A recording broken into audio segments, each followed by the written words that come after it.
Hey, everybody, welcome. It's Monday evening, and with that, it's time for another episode, another game of Mysteries in the Dalelands. We are playing Saltmarsh, so that's pretty cool. But we're playing Saltmarsh in the Forgotten Realms because if you recall, if you're a frequent flyer with us, this party, the company, the Iron Phoenix, um, has been this whole game has been in the Forgotten Realms. So we decided to run the classic Greyhawk game, but locate it on the eastern shore of the Dalelands. So welcome. I'm Scott Wiley Hobbit. I'll be your dungeon master. I'll be managing the NPCs and the occasional monster. Nothing really more serious than a kobold, maybe a rust monster or two. Nothing terribly taxing. Let's go around and meet our party. As you can see, we look like we're missing some teeth tonight. Miss Ronvin is unable to join us. Mr. Rance, Mateus, keep them in your prayers. They are in the process of Be welcoming delivered. they're welcoming their fourth child into the world. So that's very exciting for them. And Miramaze is here. She's lurking in the dark. And so we're going to have Mirabella introduce yourself. Hey, Spuddies. This is not my catchphrase. This is someone else's catchphrase, but I decided to steal it. Yeah. I play Maribella Mazikeen, a female dark elf, Warlock 3, Bard 4, ready to charm your socks off and take everything in your pockets. Nice. Nice. All right. Very good. Very good. How about our other newest member of the group, Vor? What's going on up there in the upper left corner? Oh, not too much. It's been a beautiful day here in the chilly north, so Yeah. happy about that. 80, I'm Rick. 80 degrees in the Yukon, I hear. Yeah. Yeah, beautiful. Like 40 degrees higher than normal. Um, I'm Rick, play Vor, full-time cleric, part-time sorcerer. And yeah, Dragonborn. You can follow me. I don't know why you would, but you can follow me on most socials under True Wolf 140. Nice. Very good. And I'm looking in our Discord, and it appears that the fourth Mateus has arrived safely and looks to be quite healthy based on the pictures. And little Katie is giving the baby a kiss on the head in that photo. And I believe this newest one might have more hair than Mateus. So that's exciting. So good news. Looks like things Oh are my going well. god, it's so ugly, it's cute. Brand new little person. All right, let's go over to Rue. What's going on, bottom right corner, buddy? Hey everyone, I'm Andrew, aka Fellowship of the Tables, and I play your friendly neighborhood changeling rogue, Rue Shahar, who's also now a single level of cleric, but doesn't know much about what that means. Yes. Yeah, and that's why I haven't changed your overlay. Yeah, it's exactly why. Yeah, yeah, it's totally it. Yeah, very good. All right, so good to see you. You've changed your face, by the way. Still having a little trouble getting used to that. Yeah, it's getting a little hot. I feel you. All right, very good. And last and nowhere near least, your friend and mine, our other companion from the Great White North, our friend Dave Hay Wilson playing Viz Zandis Dindashandalum or whatever. That's some kind of a long name. But yeah, tell us about Viz. Yes, Viz, weighing in at less than 30 pounds and probably less than 18 inches in height. Viz is a mighty fairy fighter who's also a rune knight and is one of the few pure play characters apparently in this game now. A Rune However, Knight Fairy. Nothing but trouble. Yes. Sass, trouble, and sass. Last time you made me make an intelligence check, I got -2. Yeah, that worked out. That was the roll. Super well, yeah. Yeah, Oh, that was dear. good. All right, and as I mentioned before, I'm Wiley Hobbit. I'm your DM and host, and I'll be playing all the NPCs and so forth, piloting any missing characters should the need arise. But let's catch you up on our tale. So we've been in Saltmarsh for, I don't know, less than a week. And last session, the party wrapped up their job. They caught a job with the leader of the Dwarven Mining Company, a friendly Dwarven gal named Manistrad Copperlocks. And the miners had somehow released or tapped into or somehow found themselves in and amongst a small group of troglodytes. And while the dwarves are not, they're pretty hardy themselves, but they really didn't want to mess with it. They're under deadlines for so much silver ore over time, and they're not there to fight troglodytes. So she hired our heroes to investigate, explore, dispatch the troglodytes, and they did just that. But what they also did, they discovered that in addition to the troglodytes, there were a few other delicious little items down there, like some undead dwarves. And what it turned out to be, and this is courtesy of Mirabella, a Moregi. It's kind of an undead elven demon combo, particularly lovely, that was down there consuming the deceased dwarves that had been killed by the troglodytes and goodness knows what else. But the party won the day. They dispatched the demon, the troglodytes. They managed to at least lock the bars that had been fitted over that section of the mine so that the dwarves could return and collapse the tunnel. What had happened is the dwarves had mined into a natural tunnel, and that apparently is how the troglodytes and company found their way into the dwarven mining operation. So the party returned successful back to the mining company headquarters, collected their coin. Interesting side note to that, Manistrad Copperlocks swore them to secrecy. They are not to tell anyone what they found or what transpired deep in this mine. The dwarves have been in Saltmarsh, around Saltmarsh, for about 3 years, and they're not liked by everyone. There's certain elements in Saltmarsh who are not happy that the dwarves are outsiders. They don't belong here. They're drawing unwanted attention to the region with their silver mining and the success they're having and the wealth that's starting to come out of the mine. And that's driving trade and attracting business, which is exactly what the lords of the Dalelands would like to have happen. In fact, the Dalelands Council has sent our party from Dagger Falls in the Daggerdale to Saltmarsh to investigate. There's been rumors of smuggling and faint whispers of something even possibly more nefarious. And so that's why our party is in Saltmarsh in the first place. And so to that end, once they collected their coin and their hush money, they went back to the boarding house on the very southeastern corner of Saltmarsh. And I'll switch overlays so you can see our Saltmarsh map. If you look on the very southeast edge, this last house on that road that sits on the cliff above the ocean, that's their boarding house. And they went and got cleaned up and joined up again at the Wicker Goat for supper. The Wicker Goat is one of 3 inns/taverns in Saltmarsh.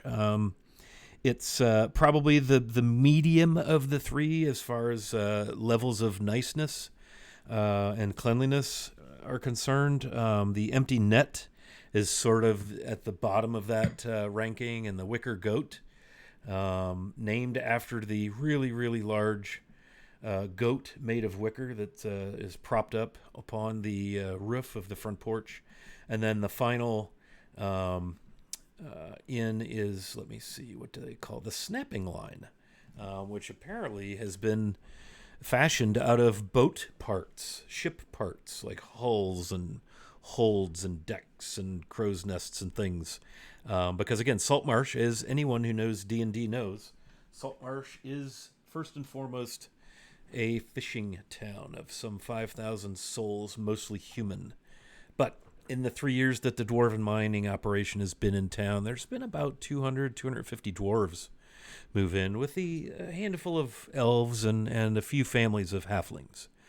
But given that we're on the very eastern shores of the Dalelands. And let me switch maps for you. Hey, Dave, Guild Superior. Good to see you in the house, man. Dave plays in our Sunday game. Let me see if I can find another map for you. Yeah, let me get you a... Yeah, so the blue dot here is Salt Marsh. You see Harrowdale Town right there. We have the Velar Wood, Velarsburg. And then let's see, a larger Dalelands map. Close this one. Down here is Scardale. You can see a little bit more of the Dalelands to the west. And this body of water here is, I think it's called Dragonhold. What is that, Andrew? Do you remember what that's called? The Dragon something. Any rate, it's actually an arm of the Sea of Fallen Stars. Dragon's Reach? Dragon's Reach. Thank you, Dave. And it's a salty body of water. And so now you can see kind of the larger context. The blue dot again is where we are. So let me zoom back in on Saltmarsh proper. There we go. So tonight we pick up our story. The party has learned, and thank you for all those advantages, Dave, Guild Superior, dropping the advantages. Players, let's see, I've got 4 players, by the way, Dave. Mirabella is without camera this evening, so we do have 4, not 6, or 4, not 3. There we go. So everybody drop 2 advantages onto your character sheet, and the DM will also take an advantage.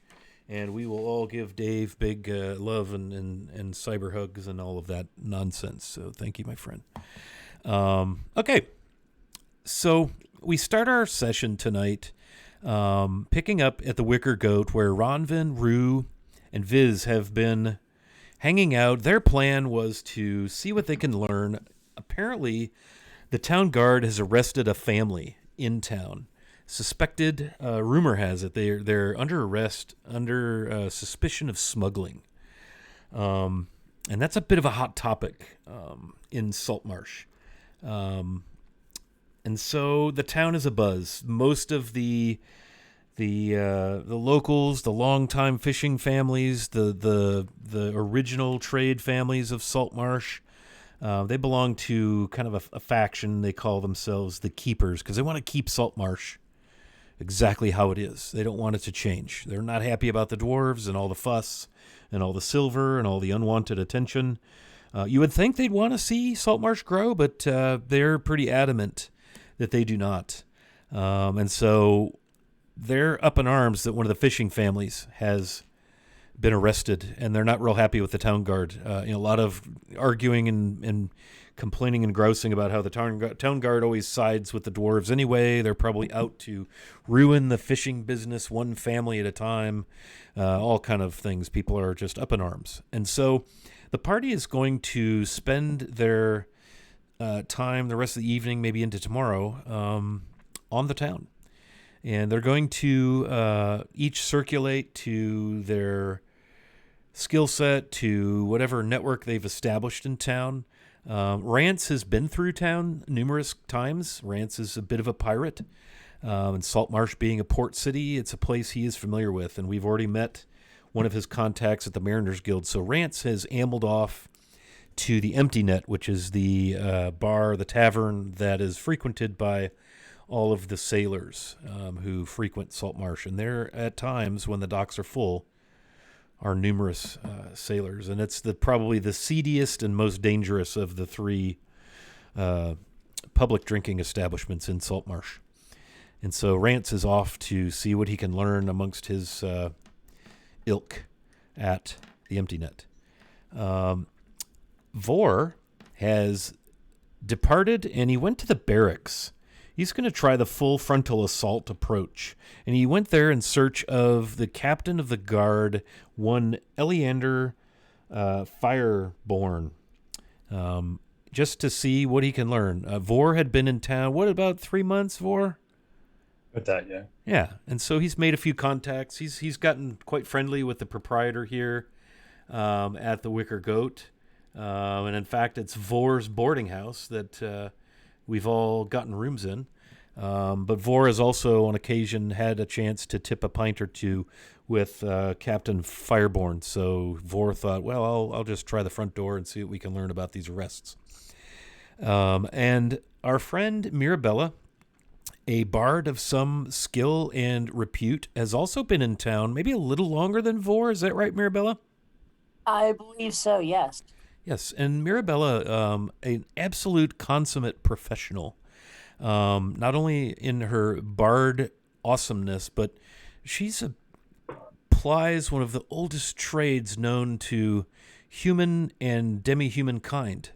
The most closest and intimate of networking activities, I guess we could say. And so Mirabella will be taking to the streets, quite literally, to ply her trade and see what she can learn amongst her contacts and customers. Strange, they all bear the same name. It's odd. I've never seen that in a D&D campaign before. They're all John. Is that right? Yeah. Something like that. Yeah. Yes. Yeah. The technical term, yes. Realities. And so Rue and Viz and Ronvin have been loafing about the Wicker Goat. They're tasked with just working the room and seeing what they can learn. And they've overheard some key words that kind of jumped out, and I'll just, for everyone's benefit, share those with. They've heard talk of the Wiggins family. And that apparently is the family from town that's been arrested and thrown in the jail. They've heard people talking about black pearls, smuggling, fishing, family, and raid. All those have been sort of the topics. The Chief Wiggins is the sheriff of Saltmarsh. Yes, no. At any rate, so those are the things that have been overheard, and rather loudly and kind of jokingly. A lot of this Wicker Goat that they're hanging out in is the Tavern of the Dwarves, and these are the miners, and they have been sort of the outcast, shunned, not very welcomed by the locals at all. The locals feel quite threatened, as is often the case in any suspicious little town when someone different comes in with some awful motives. And especially, it's known that the dwarves are here at the behest of the Dalelands Council. Saltmarsh has always tried to stay to itself out here in the very eastern reaches of the Dalelands. They have their fishing. They have their little town that's been here for a few hundred years. They're not visited by too many outsiders aside from folks coming in as merchants and traders. So they like it that way. So they're none too excited with the dwarves. So the dwarves are kind of laughing like one of those dumb, fishing families got busted, that sort of thing. And they think it's a pretty good hoot. All the complaining the locals do about them, and they're the ones getting thrown in jail for smuggling and so forth. So that's where we open our session. I think what we will do is catch up with Vor at the barracks, and you've just been informed that Captain Fireborn is out for the evening. Now that the furor has died down, the suspects are in custody. Nothing to see here. Please go back to your homes is kind of the what you're being told. And you can tell, the town guard, they all have that same pin, that badge. That's sort of a reed that's been painted, enameled like a green, so it looks like a reed with the brown, like a what do they call those? I guess reeds. Cattail, that's what I'm thinking of, with the big brown, almost like a hot dog on a stick kind of. Yeah, looks like that with a couple of leaf fronds on the badges. And they make it clear to you that Captain Fireborn is gone, and you probably should consider doing the same thing. Nothing to see here. Okay. So in response to that, I will ask who's in charge while he's away. Yes, Lieutenant Brumley, but he's asleep in the back. He's a night shifter, and it's not quite time for him to be up yet. So I guess that leaves me. What can I do you for? Well, had some questions about the supposed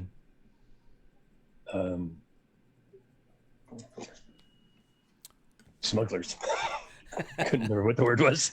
Right. Well, I don't know that I can tell much, but you're welcome to ask any questions you like.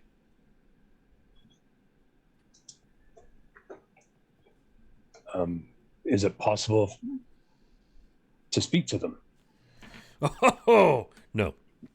No, you'll have to get permission from the captain himself on that one. We're under orders to keep them safe and locked away until it's such time that the town council will be ready to hear their case.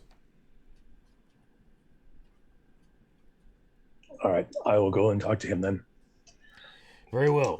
You might find him at the Wicker Goat, or I don't know where else other than his home. I don't know if I'd bother him there, but you may do what you please. Thank you. All right, so Vora will go off. He didn't see him at the Wicker Goat before he left, so he Correct. will head through the market.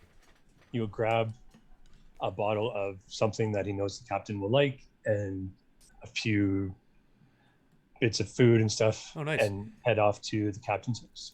Okay, the captain, is rather fond of a local wine that's I was going to say brewed, but they don't brew wine; they wine. A local wine up near Flan, Phlan. It's a city on the northern shore of the lake that I can't think of the name of it, but it's north of here. And so. Yeah, you could get a bottle of that. It's a dark red, and it's something that he likes. You see him drinking it often at the Wicker Goat. The proprietor there keeps it, Lankus Currid, keeps it on hand in large quantities for Captain Fireborn. All right, I'll grab a couple bottles of that, and then Very well. Those are 8 silver per bottle. Okay. And I don't know, you could get all manner of any food. I mean, it is the evening, but there are still some stands open in the market. The market space, which is kind of behind, just north of the docks on the map there. You get you some numbers for reckoning purpose here. Hang on a second. So the market area is going to be, you see where 15 and 16 the docks are, 13, 14. Just west of 15 is going to be where all the market stalls are. And I will drop the map into Discord so that the players may open it and zoom it and do with it what they will. But yeah, you could find all manner of typical foods. So what do you think you want to pick up for Captain Fireball? Let's grab some meats, a wedge of cheese, and a loaf of bread. Okay. Easily enough accomplished. All of that will run you 6 silver pieces. Okay.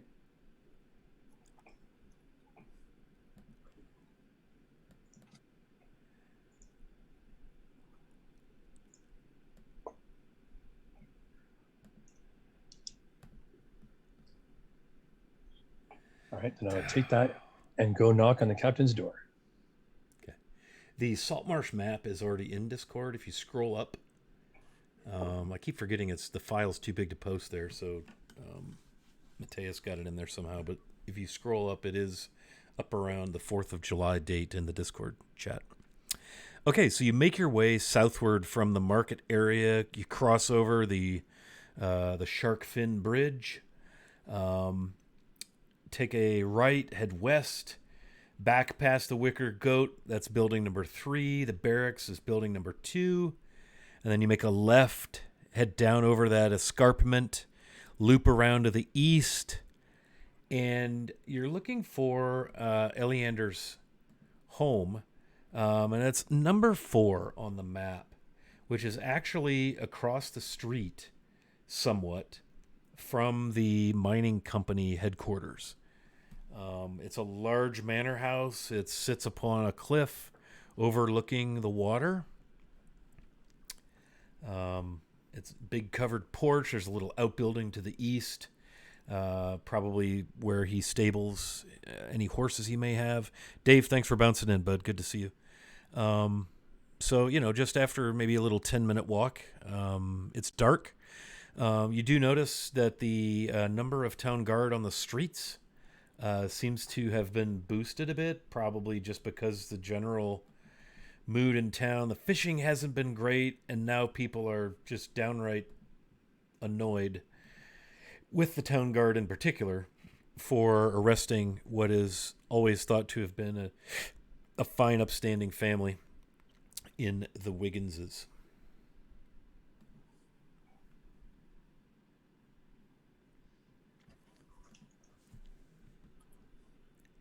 So you going to go up on the porch, knock on the door, that kind of thing? I am. Okay. So there's pillars on either side. It's a very well-appointed, very large manor house. And there's a big, heavy brass knocker on the carved oak door.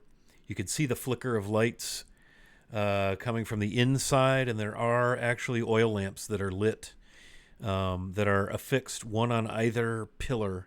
They're not on the front of the house, on the front of the pillars, or on the back side. So as you walk in, you see them, out of the corner of your eyes, and as you approach the door, the oil lamps are behind you, and they're lit, casting this warm orange glow, and illuminating a very nice sitting area with a couple of small occasional tables, some nice wicker chairs. Looks to be a very nice arrangement. Okay, I will knock on the door. Okay, so you knock upon the door. Thud, thud, thud. You see a shadow come across one of the windows. All right, just a minute. Be right there. Door, you hear a couple of locks sliding, opening a chain, and before you stands the familiar silhouette of Captain Eleander Fireborn. He's in woolen pantaloons, a little bit kind of puffy legs. You recall it's always a little bit off-putting at first because one of his legs is actually a wooden peg. It was lost. You're not sure what happened there, but he's always kind of walked rather awkwardly on a wooden peg below the knee. Finely carved, very beautiful piece of art, really. He's probably late 50s, early 60s, hard telling. Very burly, but always clean-shaven, well-groomed, sort of a brush cut. Very clearly a man of military aptitude and experience. Always very neat, tidy. As often as you see him at the Wicker Goat, you've never seen him drunk. By all accounts, seems to be reasonably fair, but lately the townspeople have been bristling under his, iron-fisted approach by their standards to, the smuggling situation. Lately, the last probably 6 months, there have been some arrests made, and people are starting to sort of bristle under the yoke of his watch. And he steps back. Oh, well, Vor, to what do I owe this visit at such a late time? Sorry for disturbing you at home, Captain. I stopped by the barracks. They said you had just left. So I came to talk to you, and I brought you some dinner because I figured you probably hadn't eaten yet. Oh, well, I see you have my favorite vintage from Flan. Please come. In fact, you know what? You park yourself in that big comfortable chair right there with the cushions.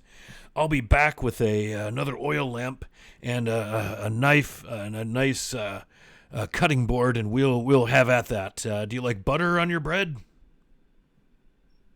Sure. Thank you. Excellent. You make yourself at home, and I'll be right back. Would you care to join me in some of the wine, or would you prefer a tankard of ale? I'll have some wine, thank you. Very well. And he just leaves the door ajar and disappears back into his home. He's got hard leather boots, above his pantaloon, of course, one you hear thump, boot, thump, from the peg. Doesn't move terribly quickly. Very deliberate. Kind of got that awkward gait with the peg leg. And he's wearing like a sort of a cotton, just a pullover. I guess they maybe call that a jerkin, over his trousers.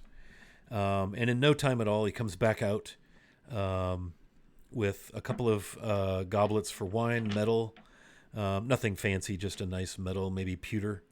A couple of knives, a cutting board, and what looks to be maybe a bit of crockery that probably contains the butter. And he sets everything down on the occasional table. To answer your question, Andrew, Fellowship of the Tables, when there aren't tables, they actually hold down the floorboards of the porch. So they're floorboard securement devices. So, Thank you. That was yes, killing me. glad we could answer your question there. The occasional tables. I see what you did there. Armin, good to see you, brother. For those of you who've not met Armin, he streams on his own stream. It's probably like twitch.tv/Armin. And he's from New Zealand. I don't know if he's from New Zealand, but he lives in New Zealand. And they play a lot of Greyhawk D&D. So, Armin, I don't know what day it is there, what time it is. But really cool to have you hanging out in chat, buddy. So thanks a lot, man. Semi-working and watching multi-streaming tasking. Nice. Very good. Well, glad we can help get you through your workday, my friend.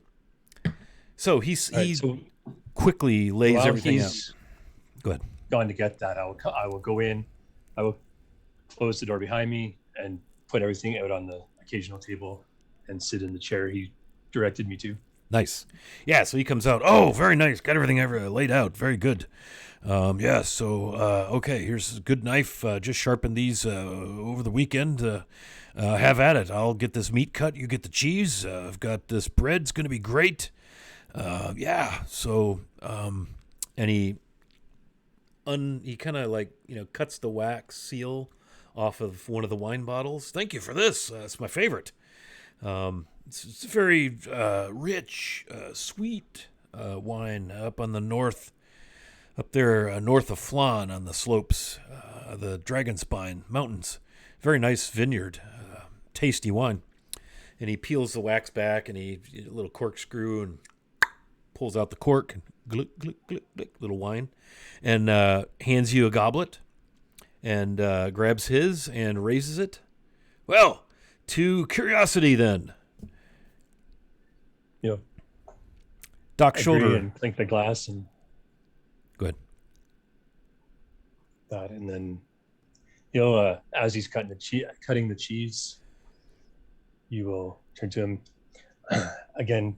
Captain, I'm sorry for bothering you while you're off duty, but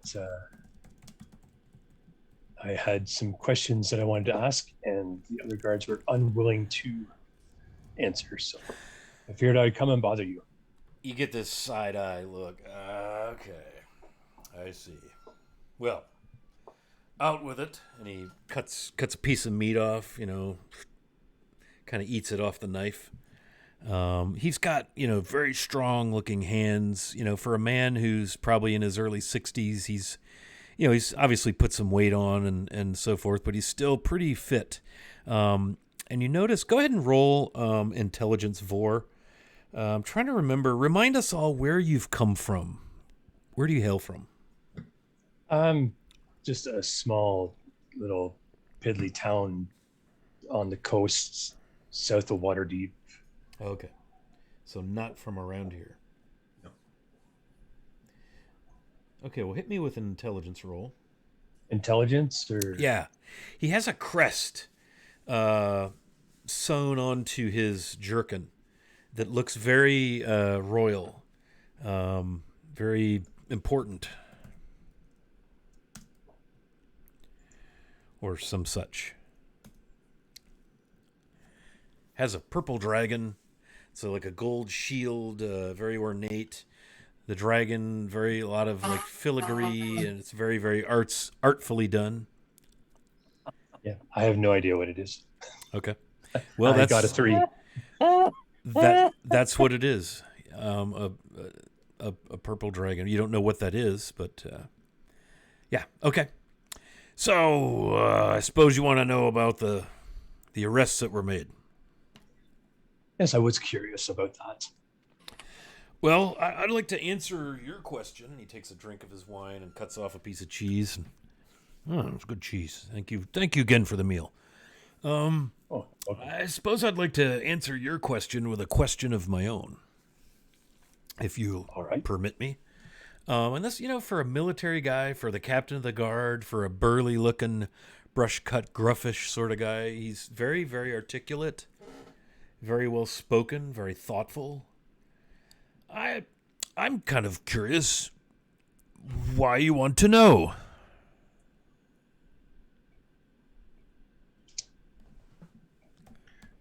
For myself, mostly curiosity and just the family the rumors were saying did not seem like, the limited interaction that I'd had with them, the people that would be involved in that. So I was curious as to what exactly was going on and if I could potentially speak to them. Are you attempting to just kind of be cool and maybe a little deceptive, try to hide your motives? No. No? Okay. And as you're speaking, he kind of leans back and really dials in. He's very clearly sizing you up as you're speaking, kind of hanging on every word. Well, I know you're newer to Saltmarsh.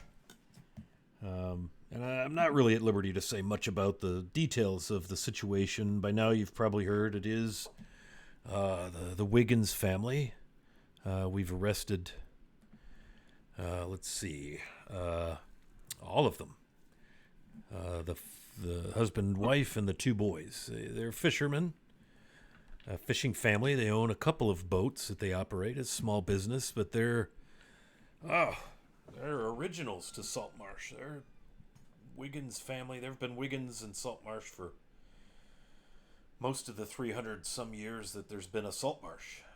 So I understand the curiosity at the very least, and I certainly understand the unhappiness of the locals, the keepers, if you will. And he kind of looks at you for your reaction when he says that. Kind of pauses. Do you react at all when he says keepers? He just nods. Okay. I can't say much, but there's a concern with some of their activities, and so we think we have enough evidence that we're probably going to be running them up in front of town council probably next week as we finish our investigation. And I don't know what you know about Saltmarsh or how familiar you are with how we do things around here, but we don't take the law lightly in our community. Lawbreakers, this is a town of law and order, and so there could be some harsh penalties, multiple years of imprisonment, hard labor, fines, serious business.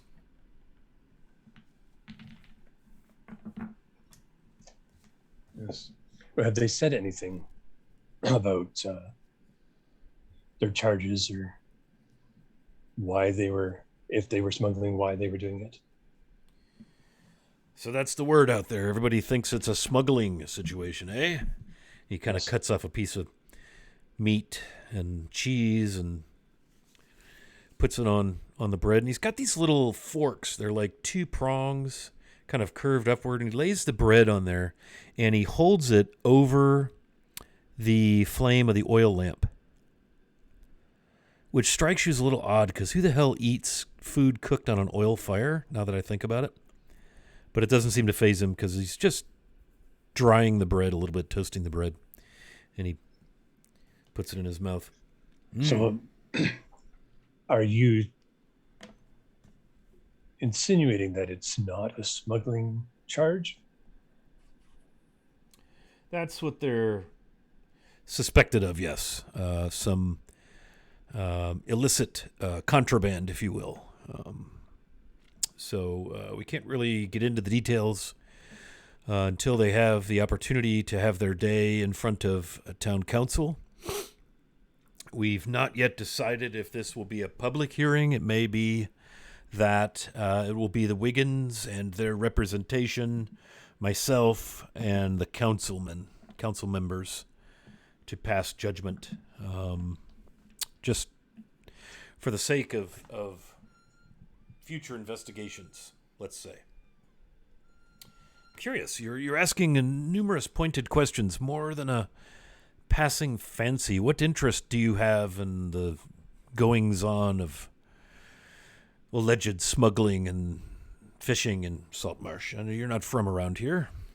Well, I'm not from Saltmarsh, but I have grown to like Saltmarsh, and the general unrest is concerning, and I would just curious as to what was causing it and to see if there was anything I could do to help with keeping the peace and helping with the investigation. Oh, I mean, we have over 100 militia in this town, led by yours truly, of course.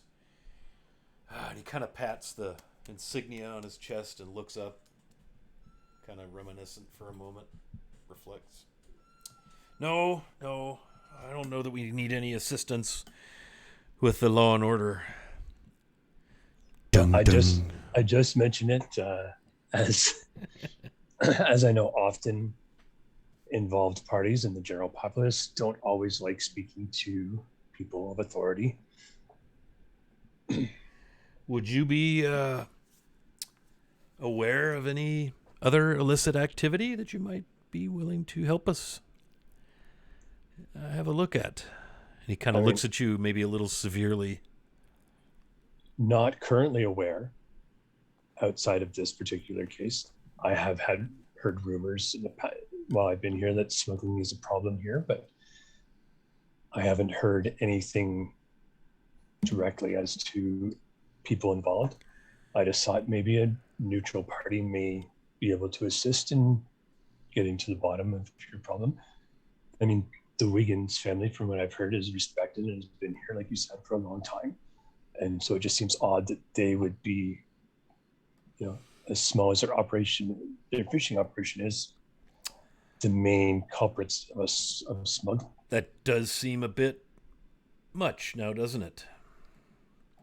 My concern exactly, which is why we can't say much about the case itself in the off chance that there may be others, or they may be part of a larger ring of smuggling.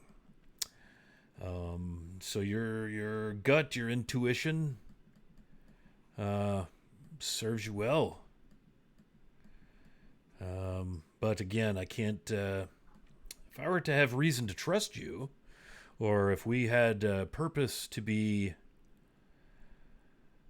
working together on this, maybe then. But as it stands, as little as I know you and as little as I know about you and your friends, he kind of pauses.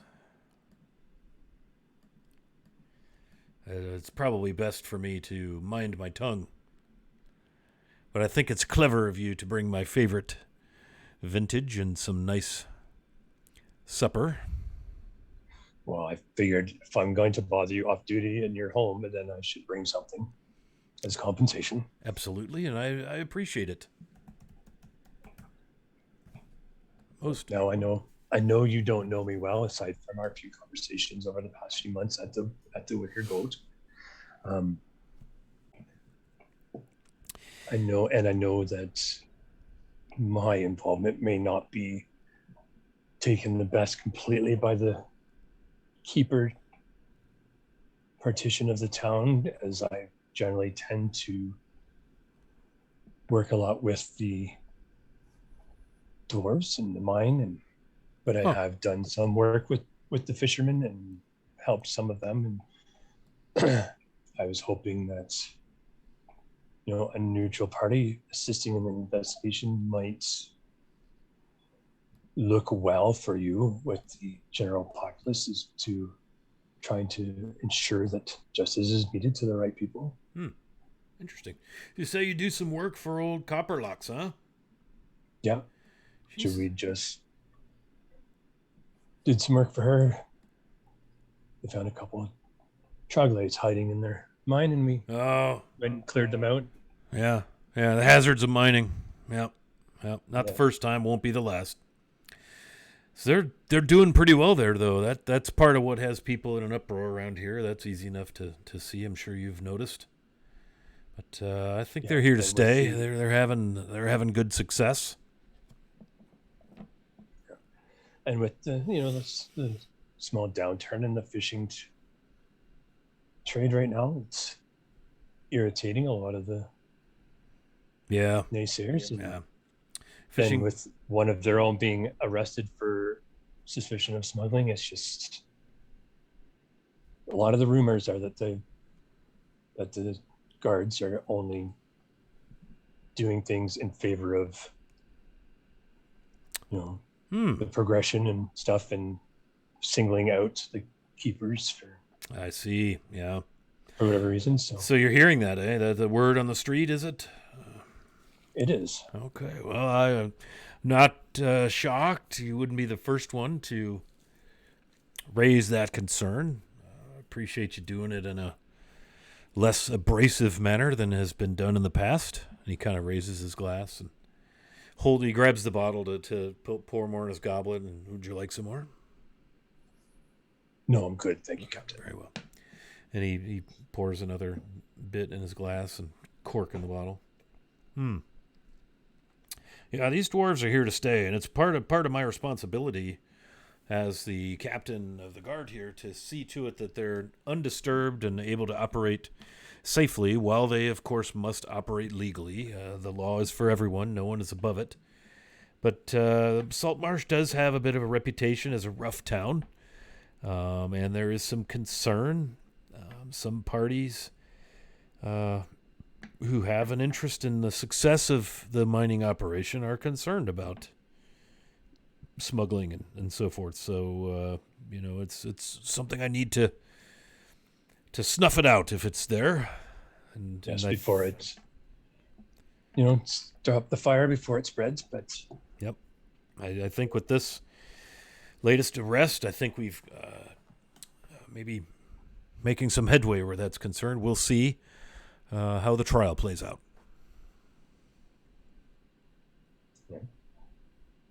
would you be adverse to me speaking with the Wiggins family? Speaking, I mean, you're what- by all means you can. I would just stand outside their cell and speak to them, and if you want to stand to the side and listen in, I'm Oh, all for that. But okay. I just think they may speak to a neutral party.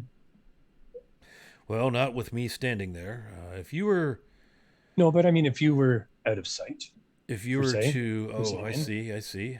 Well, I couldn't use anything that they said against them. I could have. I'd have to think about that a little bit. The neutral witness bonded.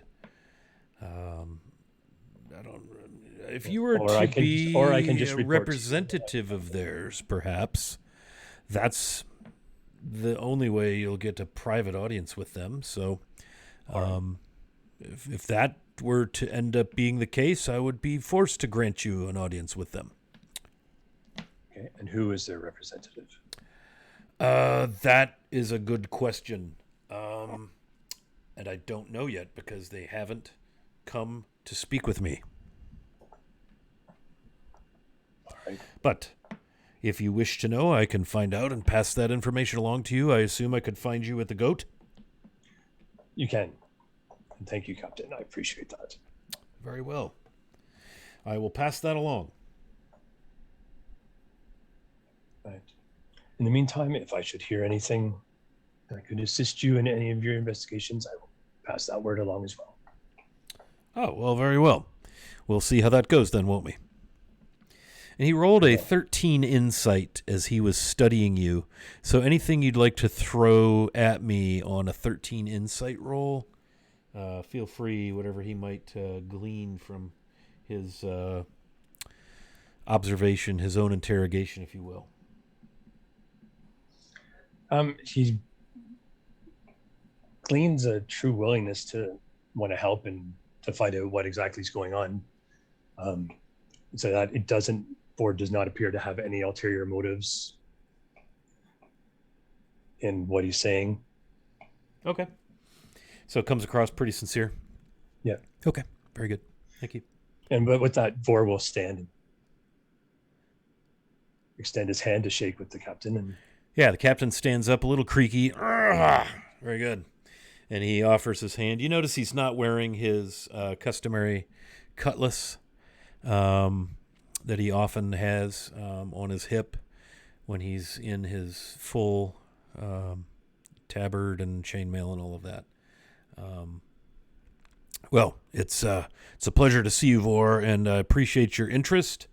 You seem to be on the up and up, best as I can tell. I'm a pretty good judge of character that way, but yeah, I'll when I find out who's representing the family, I will be sure to let you know in case you wish to reach out to them and try to gain an audience.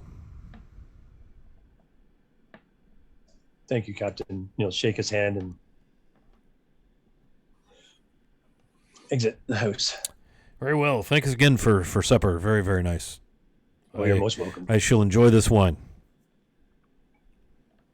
And he sits back down in his chair and watches you exit the porch, sits back and cuts off another chunk of cheese and puts it in his mouth, chewing thoughtfully as you wander off into the dark evening. Where do you go from there? I'll head back to the goat. Okay. Excellent. So the curtain draws on that scene. Let us now connect with Mirabella. Mirabella was going to go out into the darkness and see what she could learn about whatever it is she's wanting to learn about. So, Mirabella, you leave the Wicker Goat after a brief sit-down with Vor. Everybody with the party. Rance kind of bounced out quickly ahead of you. Vor hasn't left yet. Vor's trip to the barracks and visit with Captain Fireborn would happen at the very same time as our scene that is about to now unfold. So, Mirabella, where do you go when you leave the Wicker Goat?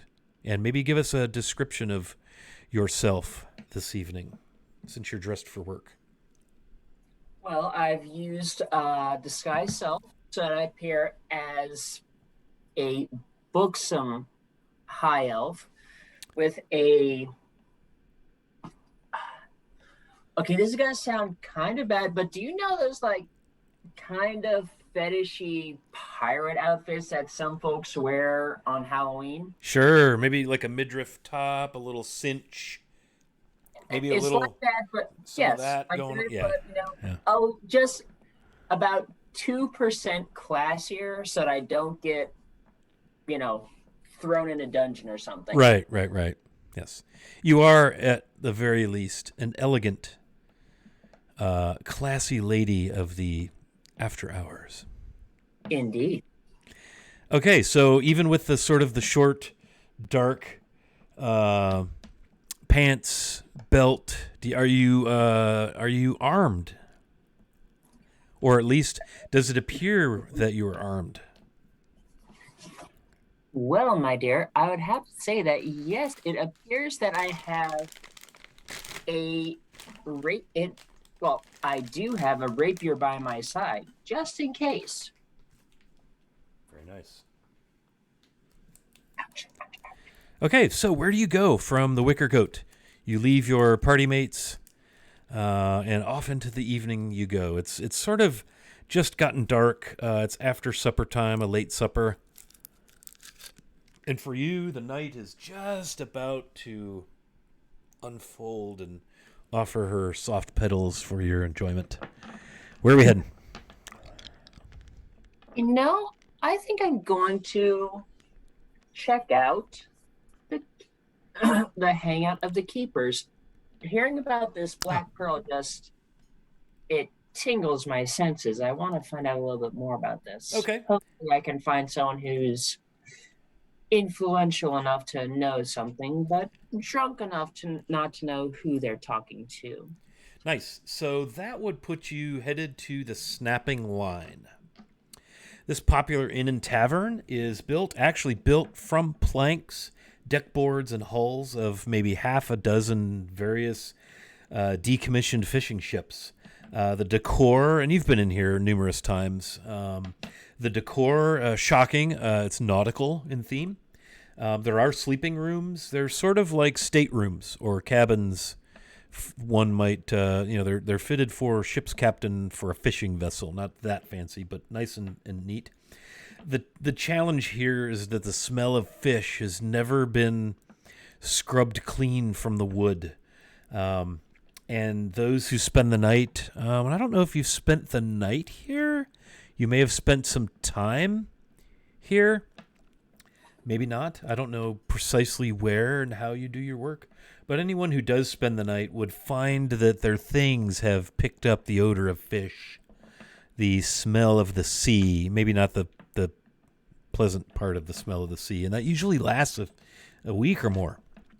And this is where the keepers, right, the faction of locals who've been here generation after generation, sailors, fishers, local merchants. They like to come in here and drink, trade stories. You've met a few times the proprietress. It's a female human named Hannah Rist. She's part of a lobster family, pretty well known in these parts. And their claim to fame, besides obviously selling lobster, they make a spirit out of lobster meat and potatoes called claw wine. And it is, to say the least, an acquired taste. A lobster claw potato spirit.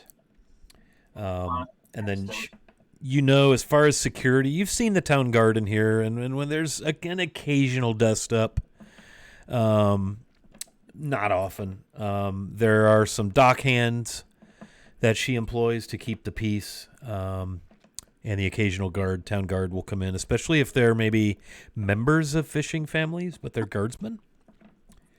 So yes, the Snapping Line. And for those of you who are looking at the map and are into such things as cartography and the like, we're going to be heading to location number 13.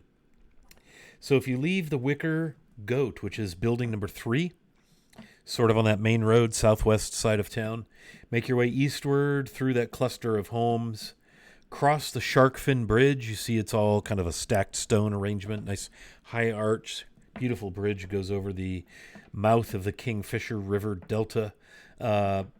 You make your way past the first street, couple of buildings, and it bends to the right.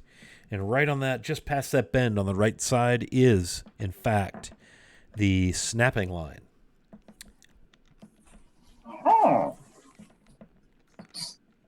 And that is actually, I've taken you around to the back entrance, knowing that is how you often prefer to find yourself in the various establishments where you do your business.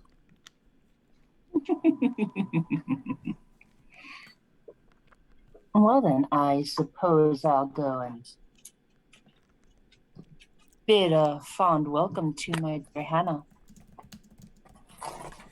Yeah, so you come in the back, and you see Hannah hustling, bustling as usual. Her dark hair kind of tied and wrapped up into a bun that's mostly still up there-ish. It's been a long day. The dinner crowd is sort of thinned out, but the drinking crowd is thickening, and it's probably over half full. Mostly humans. By the smell of things, there hasn't been as much fish caught as there is. It's not quite the hefty, in-your-face, whoa, fish smell. It's more that stale, smells like a fishing boat fish smell. So either folks have caught fish and showered or have not caught much in the way of fish this week. But several tables full of mostly male humans, a couple of tables of halfling. There are males and females there with them.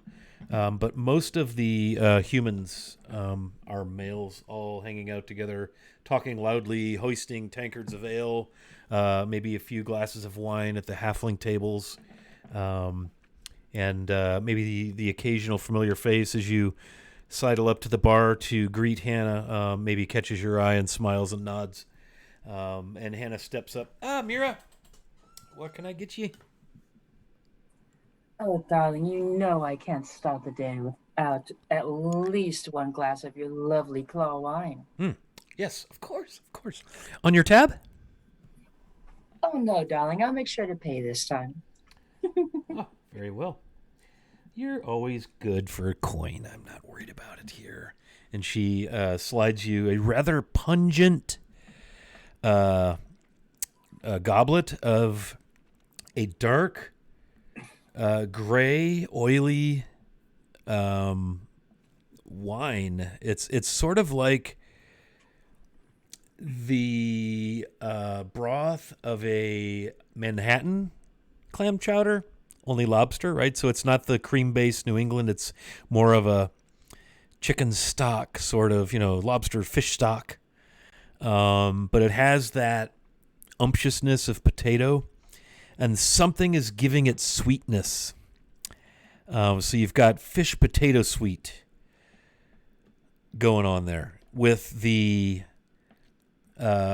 mild, fumes of alcohol. Somehow this has been, turned into, must be the sugar they put in it to let it ferment and turn into this lobster claw potato wine.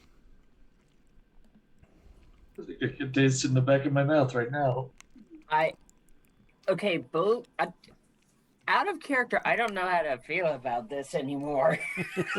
I'm crying at the waste of lobster, quite frankly. But yeah, well, there's a lot of it here, so. But yes, I could see why you might say that, because lobster. So she sets that in front of you. She does set a little bowl of customary. They make their own little kind of crackers here. They're kind of small, puffy little pillows. Think like oyster crackers. Very salty.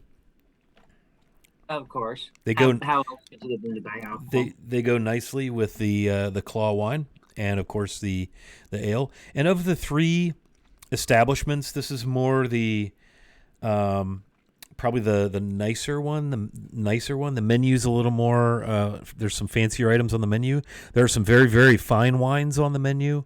Some fine ales, stouts, pilsners. Some very nice baked goods. Whereas the moderate middle of the ground tavern inn is the Wicker Goat, and then of course the little more squalid. Like tie your boots on really tight before you try walking across the floor at the empty net. So they have fine wines, but they give her the lobster juice. That's what she asked for, man. She asked for the claw wine. It's the house beverage, man. Yeah. Well, enjoy. Bottoms up.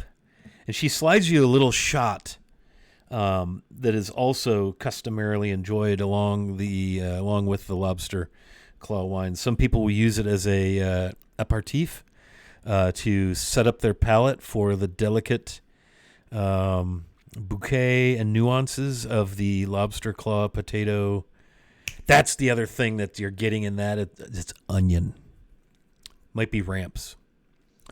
But the aperitif is sort of a black licorice almost, if you will. Very anise. What is that shit called? Ouzo. Only not quite as high octane. Oh my lord. I was not ready for the century information. you're literally killing us here. Welcome to Wiley Hobbit's game of D&D. I've developed a food fetish over the years in DMing. Next time you do this, we need to go off. Do we need to have like a content warning, CW? Yeah. Descriptive, descriptions. detailed, intense food descriptions of really nasty food and drink. Yeah. Do you not watch while eating? So she sits back and hops on her stool and just watches you and waits for the reaction from what you're about to put in your body. I mean, obviously. Okay, before I drink this, would she like me more if I shotgunned the entire thing or if I took my time to enjoy it? The customary method of consumption for this is to shoot the small aperitif, and it's usually a couple of swirls and down. You want it to kind of set up your taste buds for the claw wine, and then the claw wine you'll enjoy as a glass of wine. Yeah. All right, The aperitif is to knock out your taste buds so they don't actually taste the wine. So strip your taste buds bare. Yeah. Thank God. All right, so I give it a couple of swirls. The Yeah. aperitif. It's I slam it back. it's very much black licorice meets NyQuil. And then there's a minty finish. Like there's a scopy, it's how NyQuil has that sort of minty, cough syrupy.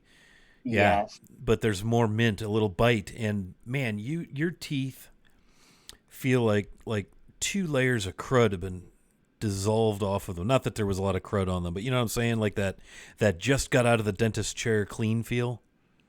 Oh yeah. Yeah, you're like, damn, that didn't smell good, but that's not half bad. So I immediately after slamming it, I give a delicate sneeze and go cross-eyed for a second. She giggles and nods knowingly. Just wait. Just wait.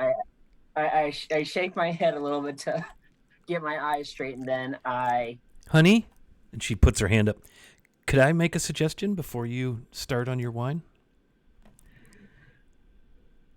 Of course, darling. Close your eyes and inhale through the nose as deeply as you can, slowly, filling your lungs. Exhale out your mouth. Really pull the aperitif through your sinuses and your chest and your lungs, and then exhale, and then sip the wine, and you will be so pleased. I'm going to follow her suggestion. Okay. I'm sorry, I don't know why I'm cracking up at this. Excuse me. So you Your take a deep rebel breath. asks for a con check. Yeah. You take a deep breath. The aperitif does have some alcohol to it, but it's not, it's not ouzo,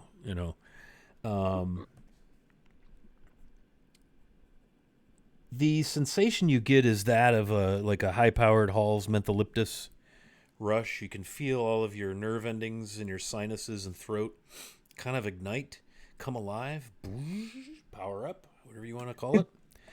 And then you exhale, and there's just this cooling, you'd swear like frost came out of your mouth. If you've ever had Rumpelmints, which is like 100 proof peppermint schnapps. I haven't had alcohol in so very, Okay. very. Nor have I, but that's one that sticks in my mind. It's very, very high octane, high proof peppermint schnapps. So just imagine it's like a peppermint flamethrower. So you've got this cool, happy, open nasal passages. Now you're ready, she smiles. Now you're ready. As I exhale, I would like to use minor illusion to make it look like fog is coming out of my mouth. Okay. Yeah, you do that, and she kind of... Oh! Well, that's new. I give her a wink, and then I swirl the claw wine and I take a sip. Okay, so as the pungent liquid, the bouquet from the goblet kind of washes into your sinuses, you do get the fishy hint of lobster with the aromatic side of the ramps or the onions, not the bitey, sharpness. It's more the aromatic part of the onion. and then the umptiousness of the potato wraps that all up, and it finishes like a lovely breeze blowing in off of the ocean, and not the stinky fish gut smell, the true briny sea. And it's actually pretty damn tasty.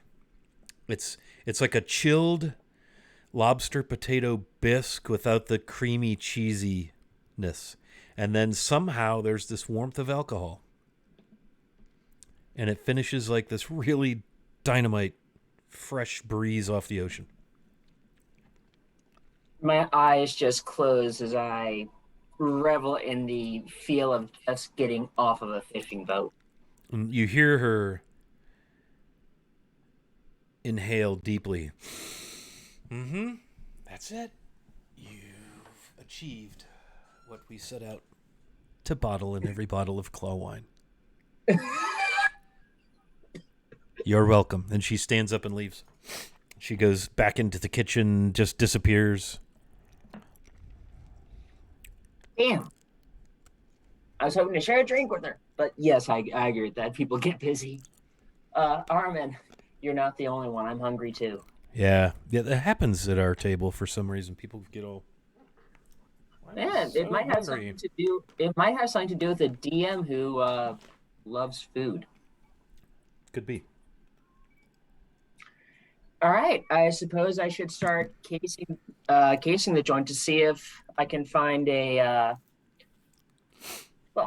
who'd know anything about this black pearl. Sure.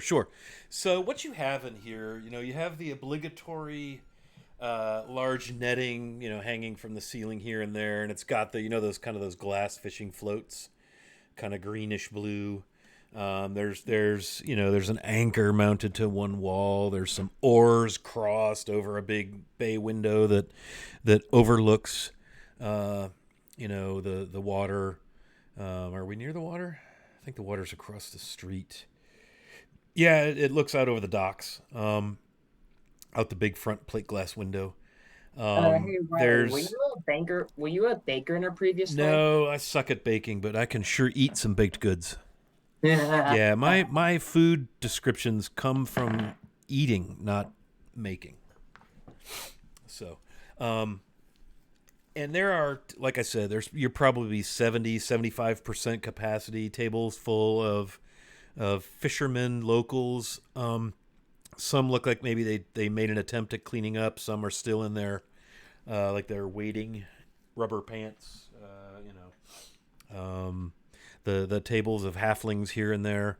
There are probably, there's probably 15 seats down the bar, and probably 9 or 10 of them are occupied by male humans of various ages and levels of cleanliness.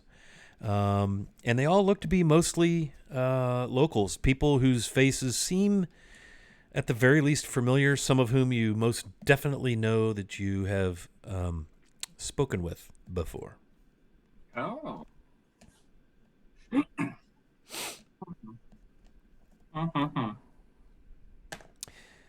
Are you listening? You said casing the joint, so I give you a good visual. There is no fire on the hearth tonight, and in fact, the front door is actually wide open, and there's just a little bit of a breeze coming in, sort of blowing across the front of the establishment from the ocean side.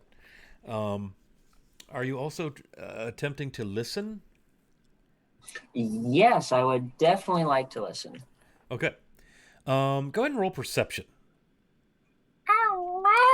And are you attempting to not look like you're listening, absorbing yourself in something else while you're sitting there listening? Give me a good description of what you're doing here. So what I do after I've looked around a little bit, discreetly, of course, I'm going to close my eyes and enjoy my wine. Yep. I'm going to keep my ears open, see if I can hear any little snippets. Okay. Add 2 to your roll for closing your eyes so that level of sense will not be a distraction and you're able to fine tune. And by hook or by crook, it almost feels as if your senses have been somehow enhanced just a little bit. Must be the drought. You're enjoying the wine. but you feel very alive, very attuned to your environment. So roll me perception, add +2, plus whatever other. So I rolled a 10. I'm going to go ahead and use one of my advantages for that. Actually, we have, would I be able to take 10? So You could use 10 and one of your +2s to make it a 12. nah.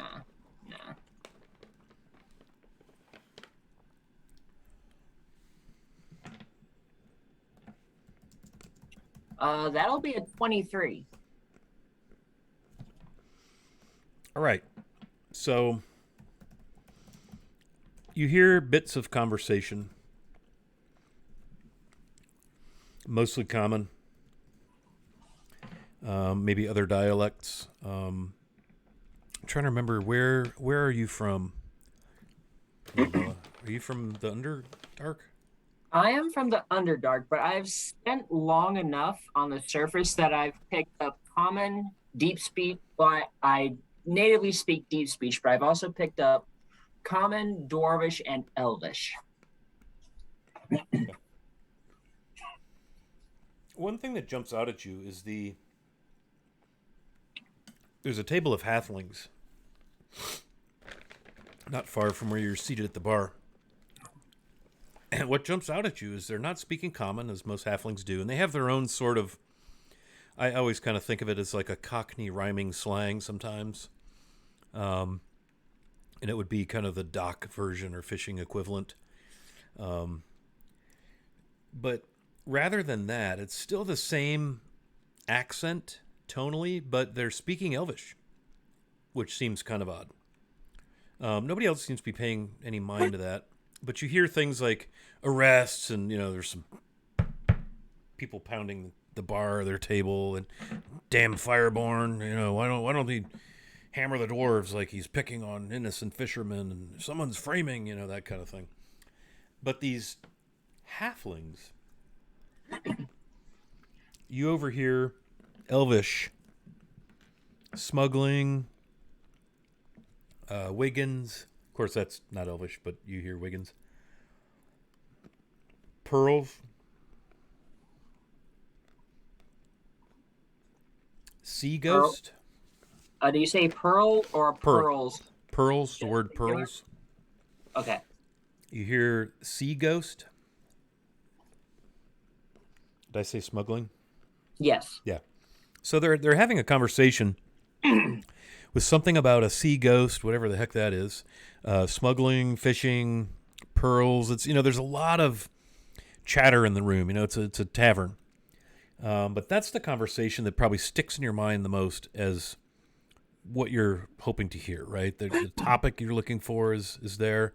They mentioned Wiggins and arrests. Roll me insight. Let's see if we can find it. Well, I have a +4 to it. Here's hoping.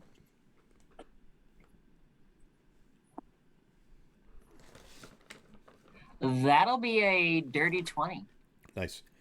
What strikes you, besides the fact that it's a bunch of halflings speaking Elvish, which you've never encountered before, they're speaking it nicely, aside from their accent. But they're speaking it calmly, like they're having a discussion or trying to solve or a plan. It's hard telling, but the tone in the rest of the place is pretty.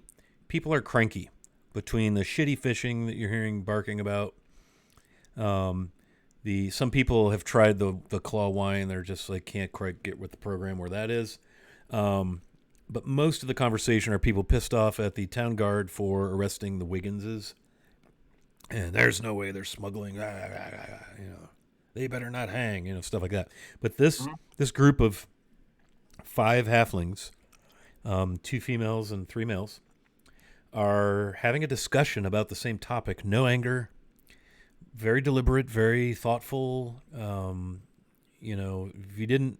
If you dared look over there, you'd probably assume you would see one of them might be taking notes. You know, your insight kind of tells you that.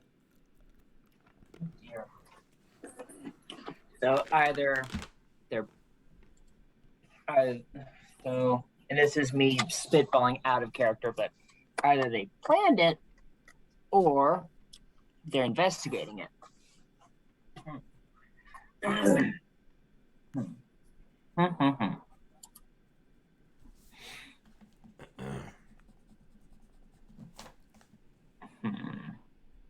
I'm gonna go ahead and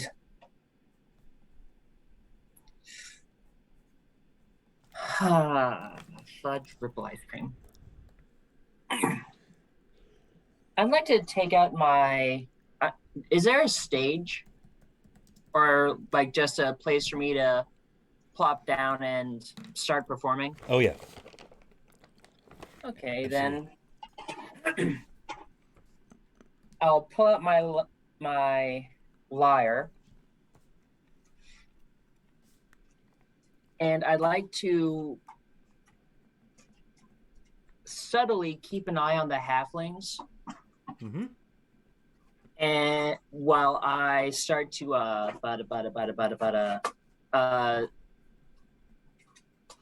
okay, so have you ever watched Chicago, The band? the movie? Oh yeah. Richard Gere, Renee Zellweger. Yeah. So you remember that the when the warden starts singing "If You're Good to Mama"? Vaguely. Boy, oh boy, it's been a while. Basically, I'd like to do a poor woman's cabaret. Okay. Just try to boost morale, so to speak. So I like to boost the morale of the folks in the tavern. And then maybe try to reassure everyone that things are not necessarily as dire as we think they are. How do I do this?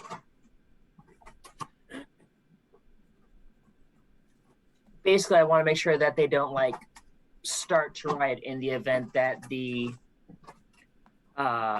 Wiggins actually end up get pinned for a crime. Okay. Did that make sense? So you're gonna sing a song of "It'll Be Okay." Times are tough, but we'll get through it. And what was the last part you're talking about, the Wiggins? Help me understand that part. I'm not. So from what you've described to me, it seems like aside from the halflings, the patrons of the snapping line are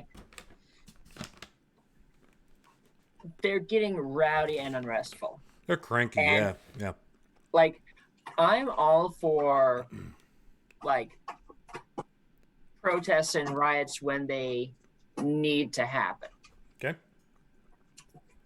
But I want to make sure that I keep people calm for now until we know that a riot actually does need to happen. Okay, so you're going to maybe give them a little soothing, it's going to be okay. Yeah. It's what's happening is not great, but we're going to get through it, kind of a ballad. Yeah, so probably less cabaret and more ballad. Roll me a performance, please. I don't know. I have a pretty poor performance. It's only an 11. Oh, boy. Plus 11. I rolled a 16, so I'm really glad I have an 11 to it. Yeah, and you're playing a lyre? I'm playing a lyre. What does your lyre look like?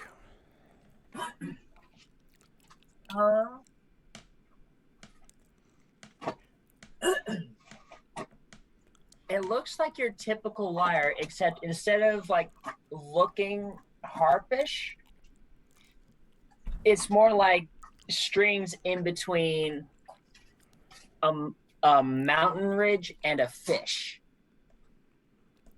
So sea on bottom, fish on the sides, mountain range on top, and the strings encompassed by all of that. Okay. Interesting. Great. And is this a 6-string lyre, a 12-string lyre? 6-string. I did not know that there were 12-string lyres. I don't know that there are either, but I thought I'd ask. Okay, so you roll a 27 with your performance. No, I rolled a 16. Right. Oh, including your plus 11. Yeah, I rolled a 5. Nice. Okay. Yeah, so 16. So you start to strum. I picture you up there on the stage. Maybe there's a stool, maybe not. Give us a visual as you get on stage and begin to make your performance.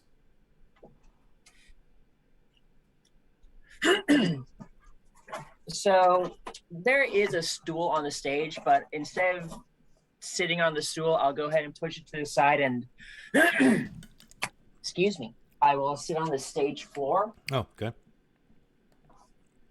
And I will bend over the lyre as though I'm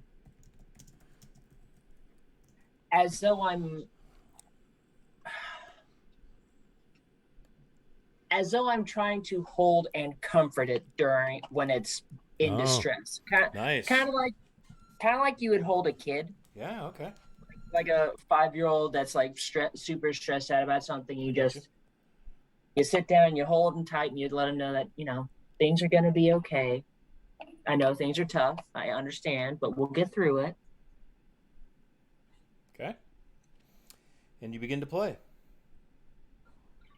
I begin to play. At first, only a couple people kind of look up and notice you're even there, and they kind of couple elbows, and then a couple of the patrons that one of them will like nod and give you a little smile as if to think back and go, "Oh yeah." And maybe a couple of winks and a whistle. No real cat calls. Everybody's being reasonably polite.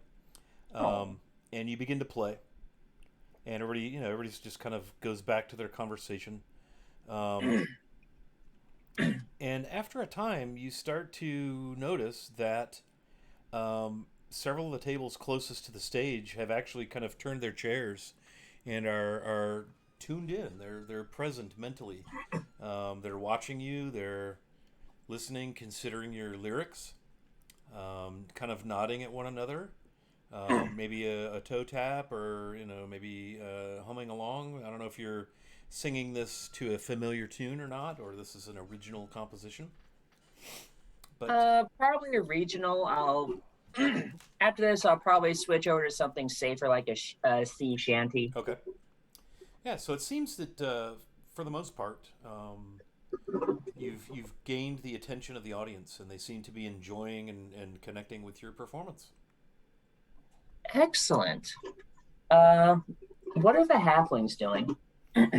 They talk for a while, and by the time you finish with your ballad, you can see that they've all again joined the crowd and pulled their chairs around. Their table was maybe a little further from the stage, closer to where you were at the bar, and so the female halflings were seated side by side. They've turned their chairs around so that the entire table of halflings can now face the stage, much like probably half of the patrons. The other half of the patrons are still chit-chatting, and could be partially because they can't hear you because of the volume of talking in the space. But you've got the attention of probably half the tap room now. Excellent. Excellent, Smithers. I mean, honestly, all I've been wanting to do is get info, but I don't know. I'm not very good at being investigative. My intelligence is literally a 10. So I'm just playing my trade right now, damn it. Right. So on to a sea shanty? Yeep. Is this a lively number, or more of a sad tale of a lost sailor at sea? Or is it a fish tale? Is it songs of great fishing catch?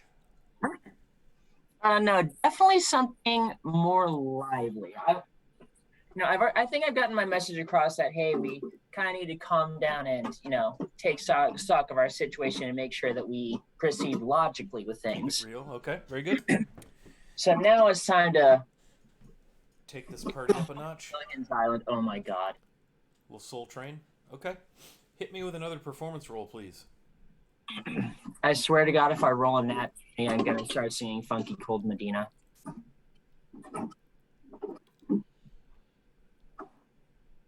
That be in real life or just in our imagination? I'd flip you $1 for that. Damn, y'all think I'm that cheap? I rolled a 21 total.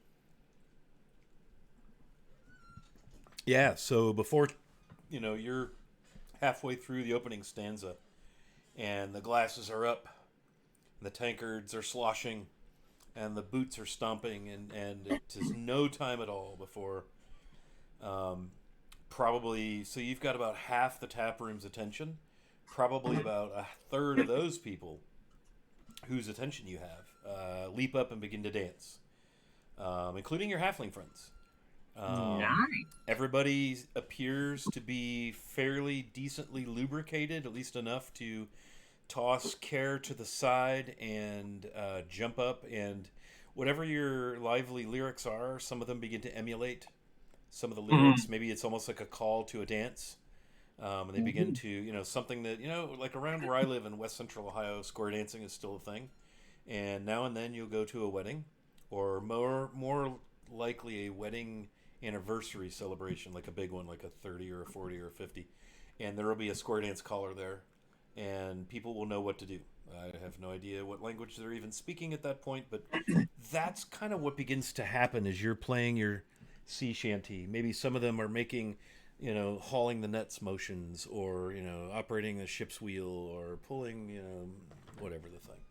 And they're making a dance out of it, and ale is sloshing, and wine is spilling, and a good time is burst forth in the tap room, and so of the 50% of the patrons who weren't paying attention, most of them are now watching the clowns who are fully invested in your performance. Would it be okay if I kept singing and went to dance with the halflings? Why, it's your performance, milady. Well, I'm definitely going to go and dance with the halflings then. Nice. So the elven bard makes her way. Are you going to dance your way over? Give me another performance on that. Yeah, I'm definitely roll going with to advantage, since you have them eating out of your hand, as they say in the entertainment business. So roll performance with advantage. All right, it's that, and basically rolling to see if I get a nat 20. I didn't, but what I got, if I can go back to my thingy, 29. Woo! I'm just getting better. Crushing it. Yeah. So you get over there, and the tap room takes over the song and carries the tune as they see you dance your way over to the halflings, and they cheer, and you might get a couple of swats on the behind from a patron or two of yours as you sashay your way past them to the halflings. And one of your more well-acquainted business associates kindly and smiling knowingly snatches the lute from your hand and picks it up and very poorly strums the chord structure, but it doesn't matter because nobody can hear. But you are now free to dance with the halflings as they circle around you, poking and pinching, and almost like you're kind of like a maypole as they get around you and begin to dance with you. And the tap room is carrying the tune for you. They've taken over. I didn't think I was going to be tied up today. Sorry. The tap room is lit, people. In fact, you can even see Hannah Rister, is that her name? She's back there standing on the bar, pouring shots down the bar, yelling, "Shots are on us tonight. Thank you, lovely bard Mirabella." Oh, Jesus. As she is thrilled at what you've done to her tap room, because now people are buying drinks. So she's throwing a round of lubricant on top of that in the form of just, like kamikazes, some kind of little special mix they make up that's not particularly alcoholic, but enough to grease the skids. as you work the room. So you're over with the halflings. What's happening over there? Um,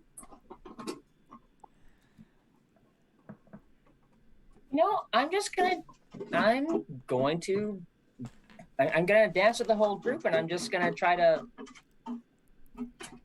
Arwen, you were very distracting. Sorry, my dog is distracting. I don't want to seduce anyone yet, but I definitely want to get closer to one of the halflings that seem more in charge. Okay. Like whoever seems like they would be the most knowledgeable. I'm basically aiming to perhaps spend the night with whomever has the most information to share during the talk. Yeah, there was definitely one of the five who was the most vehemently gesturing at times, or seemed to be almost facilitating the discussion, maybe calling on a companion to speak, or maybe waving one to stop for a second, maybe had a quill. But yeah, there's one of the males appears to have maybe been the leader of the bunch, if you will.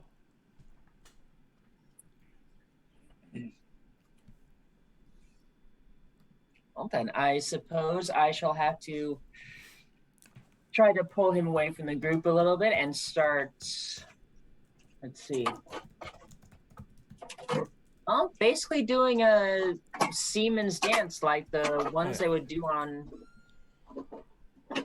kind of a do-si-do, I guess. Okay, yeah, but... jig and a reel, something like that. Yeah, so you begin to dance, and the cheer goes up, and the other two males begin to backslap your partner, as if to congratulate him. Perhaps they assume he's won a prize or something, as you've chosen him to dance with and no one else. And a cheer goes up for the room, and the other two male halflings ale and wine are on us on behalf of Gomo here. And everybody's kind of a very frolicky sort of bunch at this point in the tap room of the Snapping Line. All right then. I honestly don't have much more, so I would like to seduce him a little bit and take him upstairs. I don't know if I even need to. I don't know if I even need to roll to seduce. If I've been, I don't know. No lo sé. In general terms, so you're just gonna kind of motion, hey, why don't we take this party elsewhere? Yes. Okay. Make me a persuasion roll at advantage, and I'll give you a +2 for free. +2.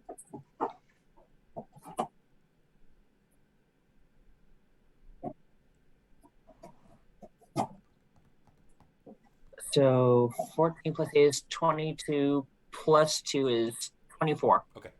And I'm doing persuasion versus performance because this, if I understand your intentions, is not a performance, but actually a persuasion to come take active participation in some activity of some sorts. Do I have that right? Okay. You do. Yes. Also, thank you, Arman. Thank you for the advantage. I rolled one of those. One of those was a 4, so I needed it. Thanks, Arman. Appreciate you, buddy. So so this guy looks over at his buddies and winks, and another cheer goes up, and one of his buddies hands your newfound diminutive friend, hands him his wine goblet, pours some more wine in it, happy to note not the claw wine, and the two female halflings look at each other, and they just kind of look at you a little annoyed, a little judgy, kind of roll their eyes like, really, that kind of thing. And before I go, could I make a gesture suggesting that they can come along with if they want? Sure. Roll another persuasion. This time no advantage, but I will give you a +2. I'll go ahead and cash in another of my advantages. You may do so. If I can Get roll 22. Stop being a butt.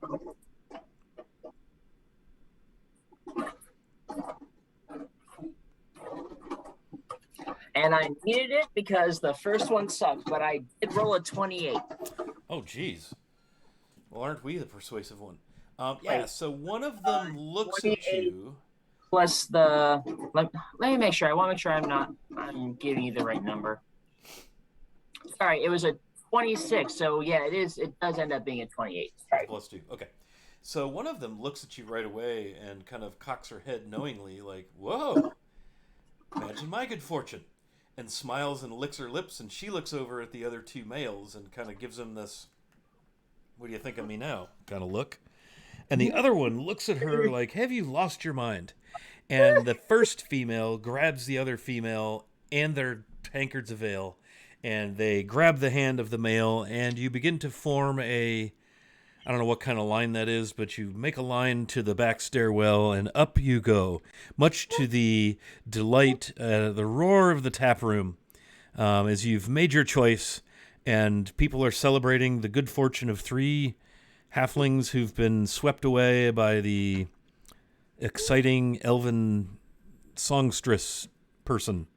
And you see, roll perception.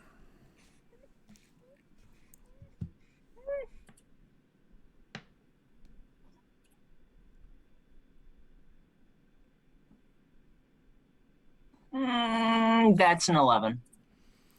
Okay.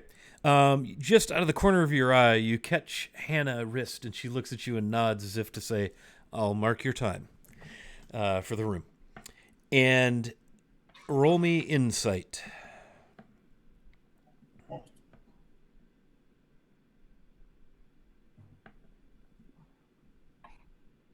Damn, I'm rolling well tonight. 18 total. Okay. The 2 remaining hobbits, halflings, are looking at each other, and they look over at the 2 young hobbit lasses and the little bit older lad. And by lasses and lads, I don't mean children. And they look at each other, and they look at them, and they look at each other, and they're very clearly distressed that, like, what just happened? How come they... And the humans are around them are poking fun and jeering them for having been left at the dining table while their friends apparently go upstairs to have a conversation. I'm sure that's what they're going to do. And off you go up to your whatever room. There are rooms for staying overnight, and then there are rooms at the far end of the hallway around the corner for staying part of the night. And it is to one of those staterooms that you drag your diminutive friends. You can still hear the boot stomping and the throaty singing of the local crowd singing. And as you walk away, you almost cringe because you could tell that they've started to lose the tune a little bit, and they've gone pitchy, and it's kind of musically falling apart.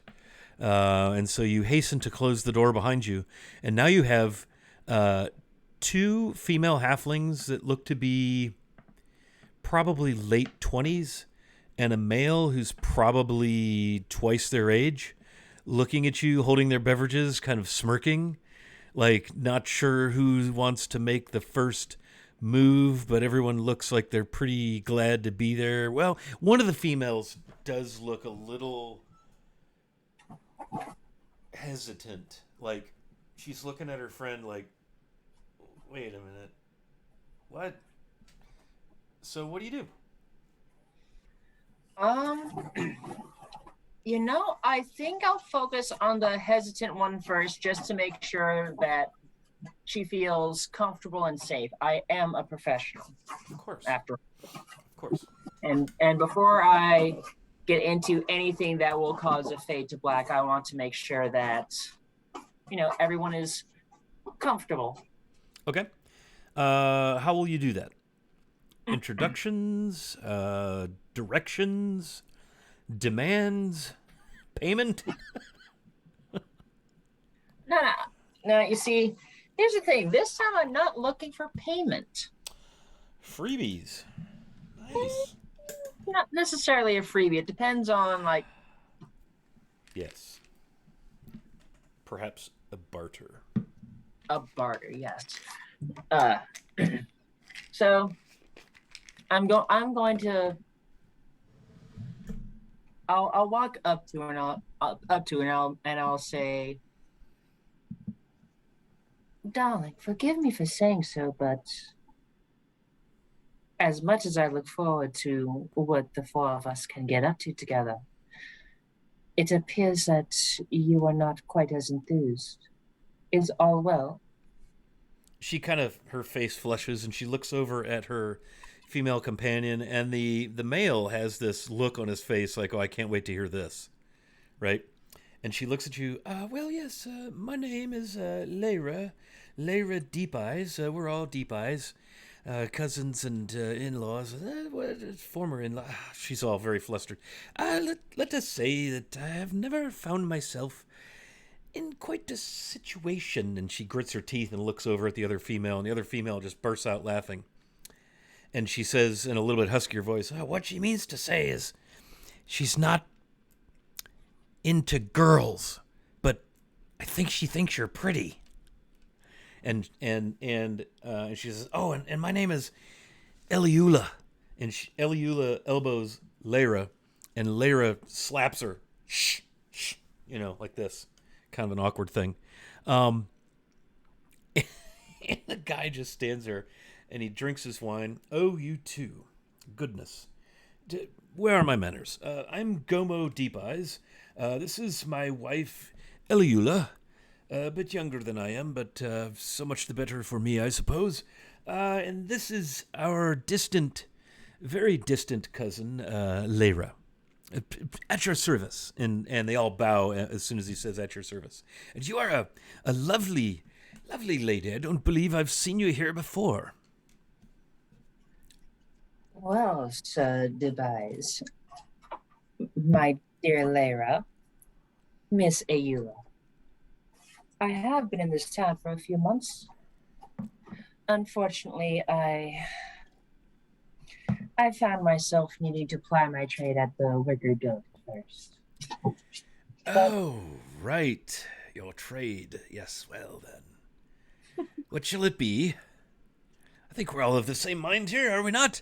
And you just see the blood kind of run out of Lyra's face as she looks very nervous at Eliula and Gomo.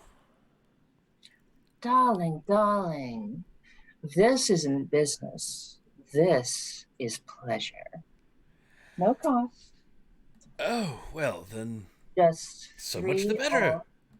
Then 3 and perhaps 4 consenting adults. I simply wish to make sure, dear Lyra, that you are okay. This is a safe space. If you do not wish to partake, I will not hold it against you. She takes her tankard and smiles and slams it back, slams the cup down on the dresser. I'm in. And she kind of giggles. And Gomo's eyes just, right? Kind of, you almost see the top of his head blow off. And Eliula just starts laughing. And she kind of punches Gomo in the arm, and she gives him that look like, I knew it. And they're all just very kind of friendly and much more at ease than they were a mere 30 seconds ago. And with that, ladies and gentlemen, I will have to fade to black because yes. I do not feel absolutely well done. Comfortable going and doing adult like to drop an inspiration in your purse. I'd also like to drop one into Vor's purse as well for your RP. And we'll just say that the evening was wonderful. Do you have? You're just making friends then? Is that your aim with this? Or is there more of a another angle you have aside from your trade? Oh, Dan, I'm not well, never mind. I mean, you said the halflings seemed to be the ones who were the most calm about what's going on. So Yeah. I suppose. Yeah, they are. Their conversation was much more businesslike, thoughtful, almost as if they were planning or discussing, deeply, versus all the bitching and complaining. And the fact that they were doing it in Elvish really was like, what?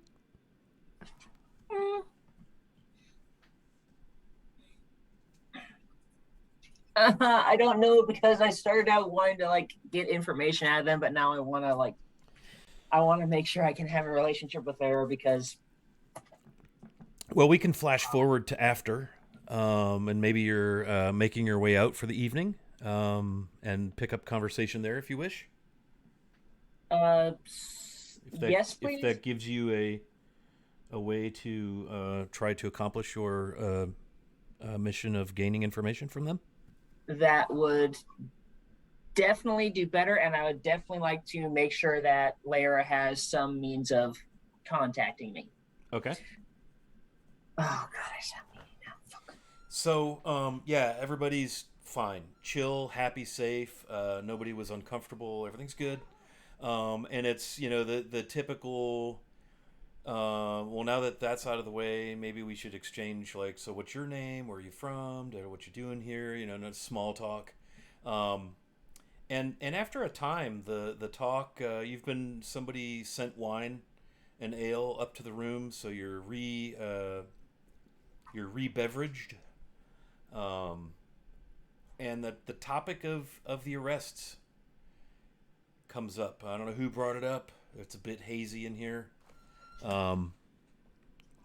But yeah, so maybe it's one of those, hey, did you hear about the arrests? And maybe Lara's the one. She's probably the youngest of the three. Again, all very clearly adults. But she's probably the least wily of the three. Maybe wily's not the right word. And she's like, yeah, did you hear about the arrest, the fisherman that got caught smuggling? And roll insight. Oh dear.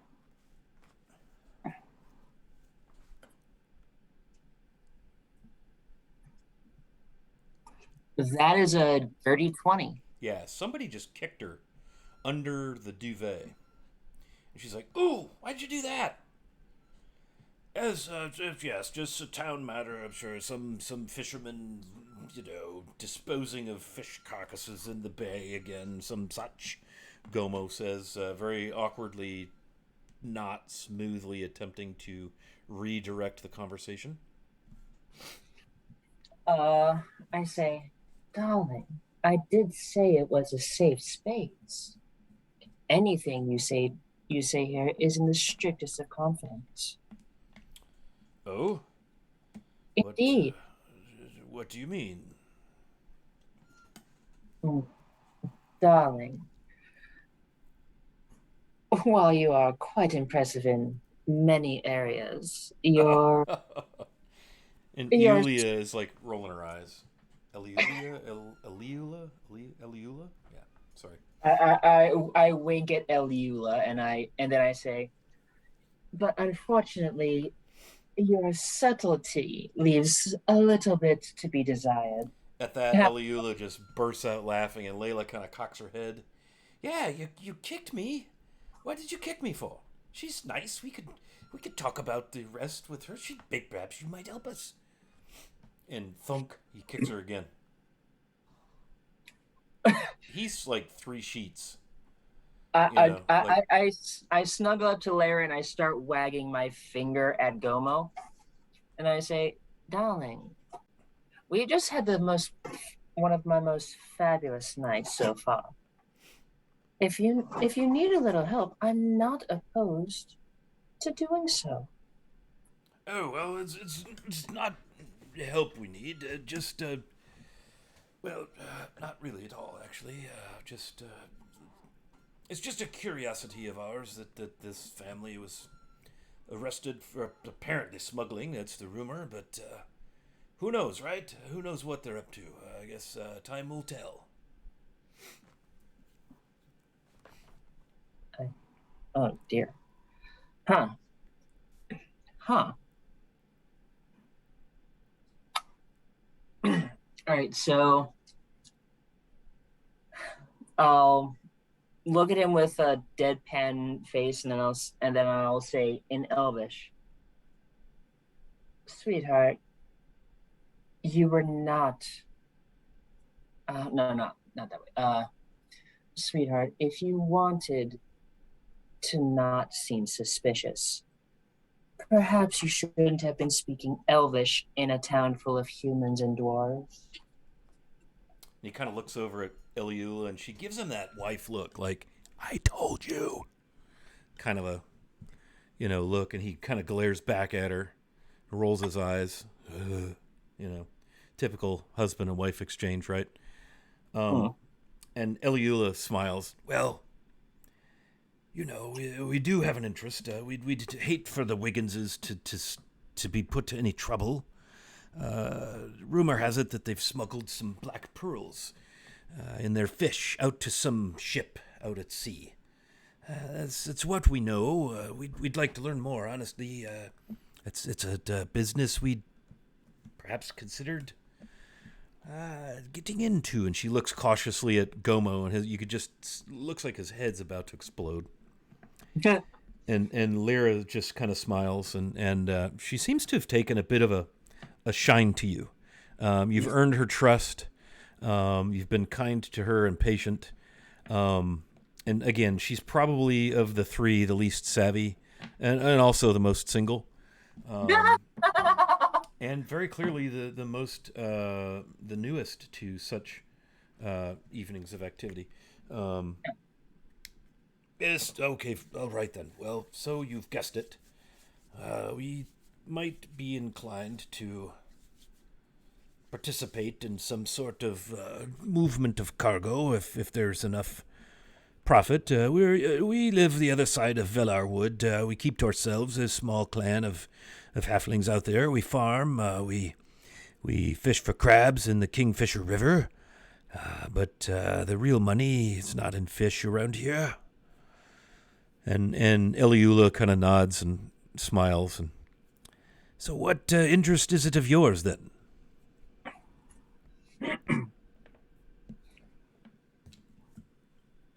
Excuse me, sorry. Well, darling, the only interest I have in it is that you all seem distressed. And I do happen to know some adventurers of good repute, myself being one of them. And I personally have no need of the profits. I am a somewhat simple woman of somewhat simple tastes. Simple indeed, he kind of smirks. That was not simple. At any rate, I wander away from the topic. So what interest or service is it that you have with this, now that you've plied away our secret? Well, darling, it sounds to me like we have a family in jail that is innocent of a crime. It sounds to me as though we have another family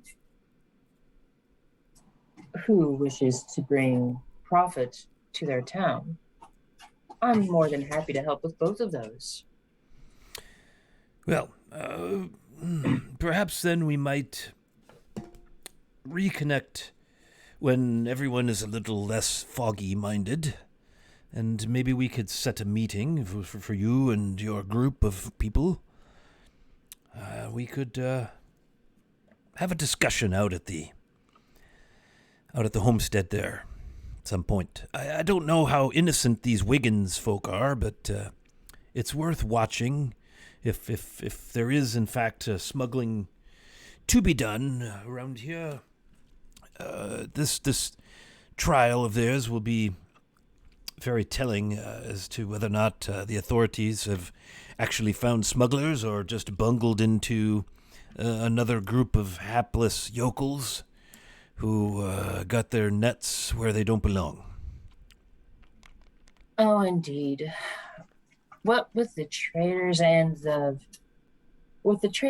keepers trying to do this whole uh, pardon my language, but this whole dick measuring competition, it's an uncouth way to do business. Yes, yes, at the end of the day, some people wish to grow this little bucket of fish slop, and some people wish to keep it as it is for the tradition, I suppose, although it's barely able to keep my porridge down when I come to town with the stench. But, well, let's do this. Let's, say, in a day's time, day after tomorrow. As tomorrow, I have a feeling, is going to be a long, painful day. He kind of rubs his forehead and looks at Eliula, and they both kind of smirk. Let us make our acquaintance back here, say, not tomorrow night, but the evening after. And perhaps we might meet your companions and have a discussion. Well, I believe I can facilitate that. Very well. Well, it's been a pleasure making your acquaintance. And Eliula just kind of rolls her eyes at him. It's nice to meet you. And Lyra's, yes, indeed. Very nice. Cheers. Kind of holds up her little wine glass. Oh gosh, he's adorable. And then all of the customary awkward weirdness that follows as people begin to become alarmed at the distance various items of clothing may have traveled in the evening's exploits, trying to round up personal effects and the like. And so they kind of get themselves put back together and ease on out the door, leaving you to your privacy to do whatever it is you will. And the curtain drops on the scene. Where do you go from here?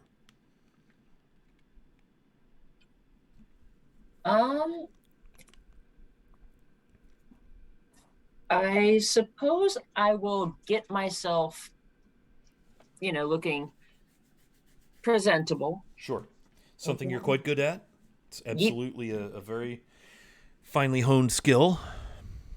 Then I suppose I'll head over to the Wicker Goat so that I can sleep off the alcohol and the exhaustion from physical exertions. Okay. I'm going to go ahead and assume that the plan was for everybody to kind of meet back up at the Goat late to reconnoiter. Does that sound good? Yep. Since poor Ranvan and Rue and Viz have been sitting there patiently. So by the time Mirabella wanders back into the Wicker Goat, it's late. In fact, Lankus Kurid has kept the place open for you at your request. Rance has come back. Vor, you've been back maybe an hour. And in comes Mirabella. And you see your friends, and one table with three dwarves. They've got some coin, they've got some silver ore, they've got, an abacus, and they appear to be doing business. As you come in the door, and Lankus nods. Hey, what can I get you there, lass? A hangover preventative would be lovely today. Ah, very well. Greasy pork sandwich with ashes it is. He kind of laughs and, I'll start the coffee. Everyone just sees my face get a little green. And then he looks at you and he's like, whew, lobsters and mint. Been to the snapping line, have you? It's an acquired taste, darling, but once you've acquired it, what? Can't say I've ever had the pleasure. Can't stomach the thought, but to each their own. I'll have coffee over there soon enough.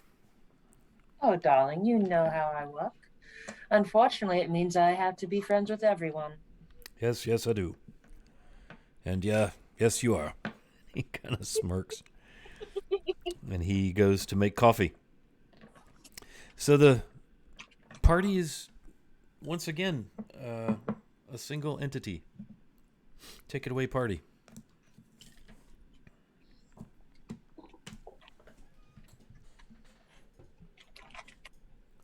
Just try not to talk over one another.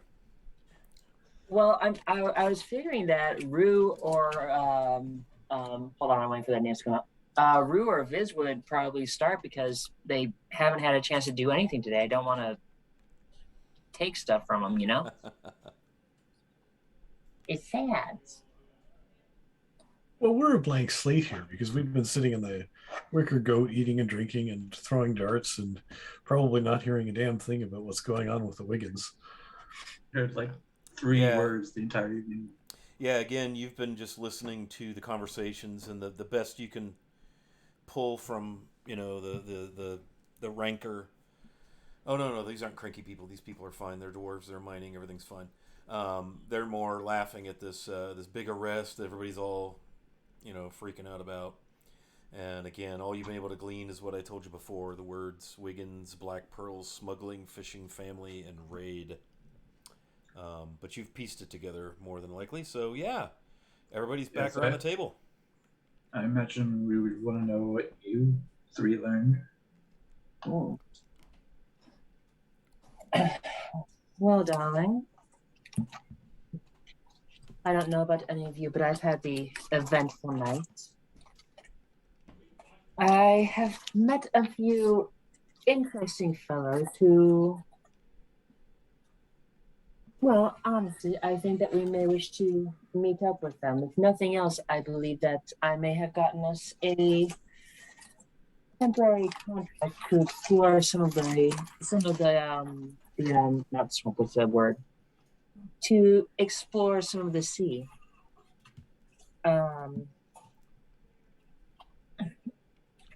And I believe we're going to, well, at least investigate if these poor Wigginses are actually guilty of the crime that folks say they committed. And I believe we should do this discreetly, seeing as how the town seems to be a bit divided as to how they feel about it.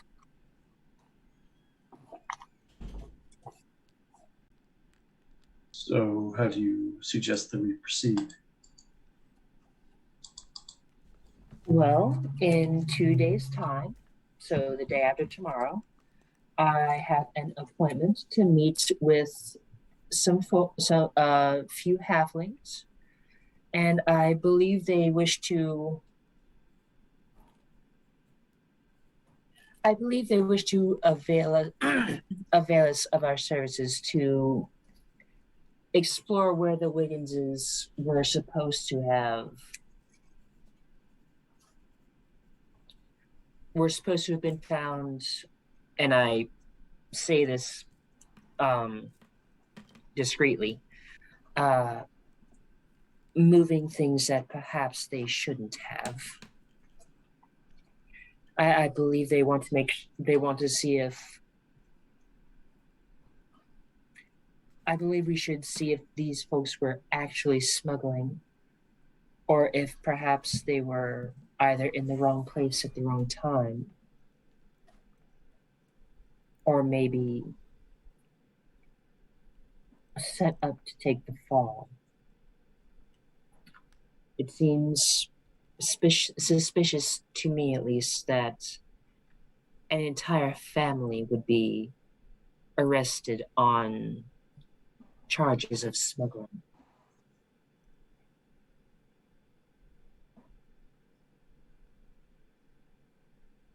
That makes sense.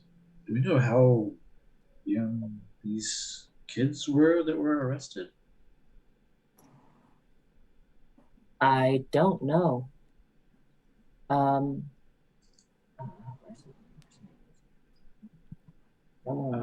Or do you know them? There's a word. Not well. I've heard of the family. The family's, according to the captain, the family's been in Saltmarsh for generations. But no, the specific as the age of the people involved, I'm not aware of. Although the captain did say that once their representative contacts him, to discuss the trial, then he will pass that name on to us so that we can speak to their representative and hopefully then speak to the family.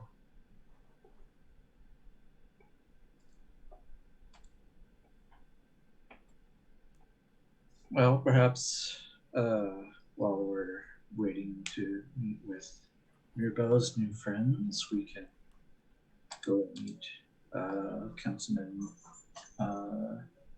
Solmore and make our introduction as we were instructed to.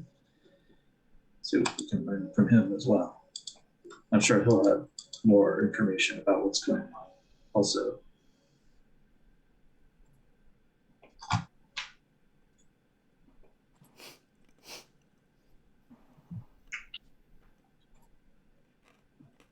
After a few minutes, Lankus Currid, the proprietor of the Wicker Goat, brings over a couple of stoneware coffee pots, steam coming out of them, some fresh cream, some not brown sugar, but unprocessed sugar.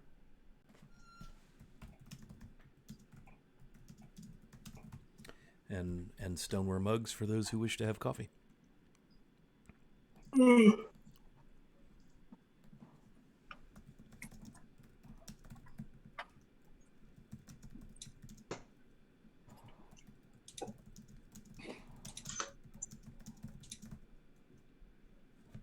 Yeah, I think we probably call it a night then, and we can go see Anders in the morning.